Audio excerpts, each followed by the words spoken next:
2028ರ ವೇಳೆಗೆ ರಾಜ್ಯ ಕಾಂಗ್ರೆಸ್ಗೆ ಬಿಗ್ ಆಘಾತ ಆಗಲಿರುವಂಥದ್ದು.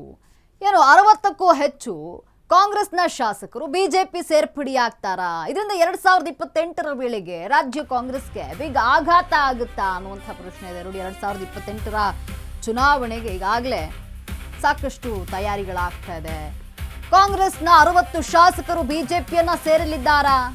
ಸಂಪುಟ ವಿಸ್ತರಣೆಯ ಬಳಿಕ ಕಾಂಗ್ರೆಸ್ನಿಂದ ಬಿಜೆಪಿಗೆ ದೊಡ್ಡ ತಂಡ ತಿರುಳುತ್ತಾ ಅಂತ ಮಾಜಿ ಸಚಿವ ಮುರುಗೇಶ್ ನಿರಾಣಿ ಈಗ ಬಿಗ್ ಬಾಂಬ್ ಸಿಡಿಸಿದ್ದಾರೆ. ಈ ಬಗ್ಗೆ 2028ರ ಚುನಾವಣೆಗೆ ಬಿಜೆಪಿ ಈಗಿನಿಂದಲೇ ತಂತ್ರವನ್ನ ಮಾಡ್ತಾ ಇದೆ, ಅದು ರಣತಂತ್ರವನ್ನು ರೂಪಿಸ್ತಾ ಇದೆ.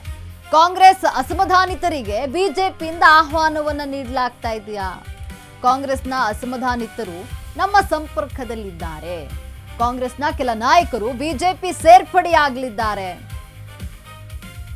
ಸಂಪುಟ ವಿಸ್ತರಣೆ ಬಳಿಕವಾಗಿ ಕಾಂಗ್ರೆಸ್ನಲ್ಲಿ ಗೊಂದಲ ಹೆಚ್ಚಾಗಲಿದೆಯಾ ಅನ್ನುವಂಥ ಪ್ರಶ್ನೆ. 60ಕ್ಕೂ ಹೆಚ್ಚು ಸಚಿವಾಕಾಂಕ್ಷಿಗಳಿಗೆ ಅಸಮಾಧಾನ ಸ್ಫೋಟ ಆಗುತ್ತಾ?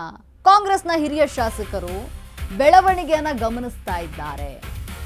ಜನರ ವಿಶ್ವಾಸವನ್ನ ಪಡೆದು ಬಿಜೆಪಿ ಸೇರ್ಪಡೆಗೆ ತೀರ್ಮಾನ ಖಚಿತ ಆಗಿದೆಯಾ?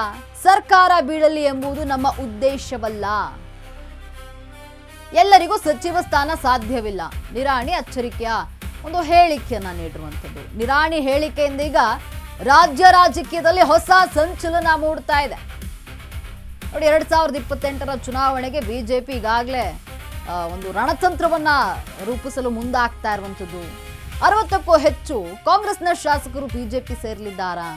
ಏನು ಕಾಂಗ್ರೆಸ್ನಲ್ಲಿ ಸಚಿವ ಸಂಪುಟ ವಿಸ್ತರಣೆ ಆಗುತ್ತೆ? ಸಚಿವ ಸಂಪುಟದ ವಿಸ್ತರಣೆಯ ಬಳಿಕವಾಗಿ ಯಾರೆಲ್ಲ ಆಕಾಂಕ್ಷಿಗಳಿದ್ರು? ನೋಡಿ, ಇರುವಂತಹ 20 ಸ್ಥಾನಕ್ಕೆ ಸಾಕಷ್ಟು ಜನ ಆಕಾಂಕ್ಷಿಗಳಿದ್ರು. 80ಕ್ಕೂ ಹೆಚ್ಚು ಆಕಾಂಕ್ಷಿಗಳಿದ್ರು. ನನಗೆ ಸಚಿವ ಸ್ಥಾನ ಬೇಕು, ನನಗೆ ಸಚಿವ ಸ್ಥಾನ ಬೇಕು ಅಂತ ಜಿದ್ದಾಜಿದ್ದಿಗೆ ನಿಂತು ಬಿಟ್ಟಿದ್ರು.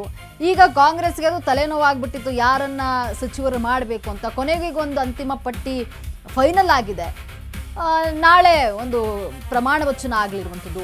ತದನಂತರವಾಗಿ ಏನು ಆಕಾಂಕ್ಷಿಗಳಿರ್ತಾರೆ, ಸಚಿವ ಸ್ಥಾನದ ಆಕಾಂಕ್ಷಿಗಳು, ನೋಡಿ ಅಲ್ಲಿ ಬಂಡೇಳುವಂತಹ ಸಾಧ್ಯತೆ ಇದೆ, ಅಸಮಾಧಾನ ಭುಗಿಲೇಳುವಂತಹ ಸಾಧ್ಯತೆ ಇದೆ.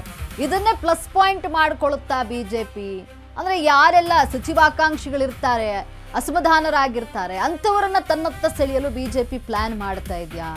ಇಲ್ಲಿ ಕಾಂಗ್ರೆಸ್ನ 60ಕ್ಕೂ ಹೆಚ್ಚು ಶಾಸಕರು ಬಿಜೆಪಿ ಸೇರ್ಪಡೆ ಆಗ್ತಾರಾ? ಮುಂದಿನ 2028ರ ಚುನಾವಣೆಗೆ ಕಾಂಗ್ರೆಸ್ನಲ್ಲಿ ಖಾಲಿ ಆಗುತ್ತೆ ಅಂದರೆ ಯಾರೆಲ್ಲ ಈಗ ಕಾಂಗ್ರೆಸ್ನಲ್ಲಿದ್ದಾರೋ ಅವರೆಲ್ಲರೂ ಕೂಡ ಬಿಜೆಪಿ ಸೇರ್ಪಡೆ ಆಗ್ತಾರಾ ಅನ್ನುವಂಥ ಪ್ರಶ್ನೆ ಇದೆ.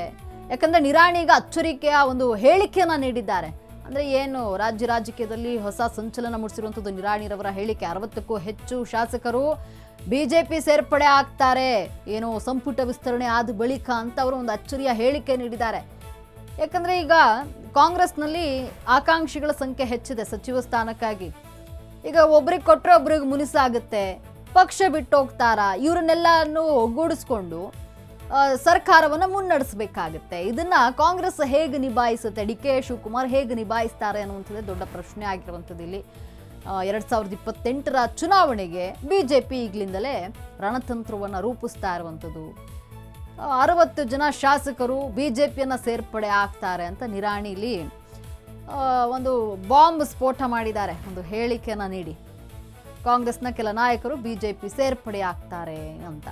ಅಂದರೆ ಏನು ಸಂಪುಟ ವಿಸ್ತರಣೆ ಆಗುತ್ತೆ, ನಂತರವಾಗಿ ಯಾರೆಲ್ಲ ಆಕಾಂಕ್ಷಿಗಳಿದ್ರು ಅವರೆಲ್ಲರಿಗೂ ಅಸಮಾಧಾನ ಆಗುತ್ತೆ, ನನಗೆ ಕೊಡಲಿಲ್ವಲ್ಲ ಅಂತ. ಇನ್ನು ಹಿರಿಯರಿಗೆ ಈ ಬಾರಿ ಅಷ್ಟಾಗಿ ಮಣೆ ಹಾಕಿಲ್ಲ, ಅಂದರೆ ಯುವಕರಿಗೆ ಹೆಚ್ಚಿನ ಮಣೆ ಹಾಕಿರುವಂಥದ್ದು. ಹಾಗಾಗಿ ಎಲ್ಲೋ ಒಂದು ಕಡೆ ಹಿರಿಯರು ಅಸಮಾಧಾನ ಆಗುವಂತಹ ಸಾಧ್ಯತೆ ಇದೆ. ಇಲ್ಲಿ ಬಿಜೆಪಿ ಅಂಥವರನ್ನ ಸೆಳೆಯಲು ತನ್ನತ್ತ ಮುಂದಾಗ್ತಾ ಇದೆಯಾ? ಅವರಿಗೆ ಸಚಿವ ಸ್ಥಾನವನ್ನು ಕೊಡ್ತೀವಿ, ನೀವು ನಮ್ಮ ಪಕ್ಷಕ್ಕೆ ಬಂದರೆ, ನಮ್ಮ ಪಕ್ಷ ಅಧಿಕಾರಕ್ಕೆ ಬಂದರೆ ನಾವು ಕೊಡ್ತೀವಿ ಸಚಿವ ಸ್ಥಾನ ಅಂತ ಹೇಳಿ ಅವರಿಗೆ ಆಮಿಷವನ್ನು ಒಡ್ಡಿ ಏನಾದರೂ ಪಕ್ಷಕ್ಕೆ ಸೇರ್ಪಡೆ ಮಾಡಿಕೊಳ್ತಾ ಇದೆಯಾ? ಇವೆಲ್ಲ ಪ್ರಶ್ನೆಗಳು ಸಹಜವಾಗಿ ಮೂಡ್ತಾ ಇರುವಂಥದ್ದು. ಯಾಕಂದರೆ ಇಲ್ಲಿ ಕಾಂಗ್ರೆಸ್ನಲ್ಲಿ ಅವರಿಗೆ ಸಚಿವ ಸ್ಥಾನ ಸಿಗಲಿಲ್ಲ ಅಂದಾಗ ಮತ್ತೊಬ್ಬರು ಆಫರ್ ಕೊಟ್ಟಾಗ ಸಹಜವಾಗಿಯೇ ಶಾಸಕರು ಅಲ್ಲಿಗೆ ಜಂಪ್ ಆಗುವಂಥದ್ದು ನಡೀತಾ ಇರುತ್ತೆ. ಅದನ್ನು ನಾವು ನೋಡ್ತಾ ಇರ್ತೀವಿ. ಬಿಜೆಪಿ ಏನು ಆಪರೇಷನ್ ಕಮಲ ಮಾಡೋದ್ರಲ್ಲಿ ಎತ್ತಿದ ಕೈ ಆಗ್ಲಿಂದಲೂ ಕೂಡ.